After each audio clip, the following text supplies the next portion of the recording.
নমস্কার বন্ধুরা, আপনাদের আরও একবার স্বাগত জানাই আর্টিস্টিক কাসাতে। আমি আজকে আরও একটি ট্র্যাভেল ব্লগ নিয়ে এসেছি। আজকে এসেছি আমি মানালি সোলাং ভ্যালি সম্পর্কিত ভিডিও নিয়ে।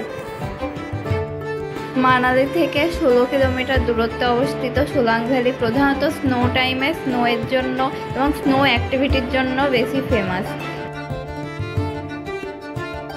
এখানে আপনারা বেঞ্জি জাম্পিং, প্যারাগ্লাইডিং, গন্ডোলা রাইডিং এছাড়াও অন্যান্য অনেক অ্যাক্টিভিটি আপনারা করতে পারবেন। এছাড়াও এখানে আঞ্জানি মহাদেব মন্দির এখানের একটি বিশেষ অ্যাট্রাকশন। মার্চ এপ্রিল মাসে আপনারা গেলে এইরকম স্নো পাবেন।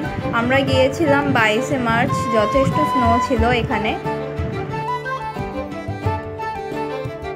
মানালি থেকে ক্যাব বুক করে অথবা বাইক বা স্কুটি রেন্ট নিয়ে আপনারা আসতে পারেন এই সোলাং ভ্যালিতে। সোলাং ভ্যালি থেকে আঞ্জানি মহাদেব মন্দির যাওয়ার জন্য আমরা এটিভি বাইক নিয়েছিলাম। এটি একটি অন্য রকমের একটা থ্রিলিং এক্সপিরিয়েন্স। আপনারাও অবশ্যই এই এটিভি রাইড একটা করে দেখবেন। এটিভি বাইকে আমাদের চার্জেস নিয়েছিল 1200 টাকা।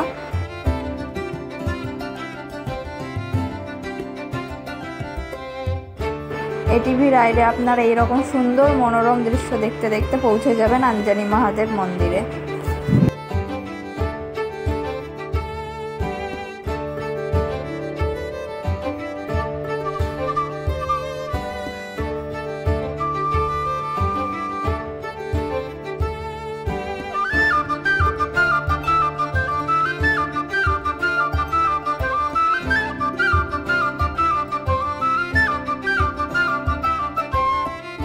মানালি সিরিজের আরও নতুন নতুন ভিডিও আসতে চলেছে।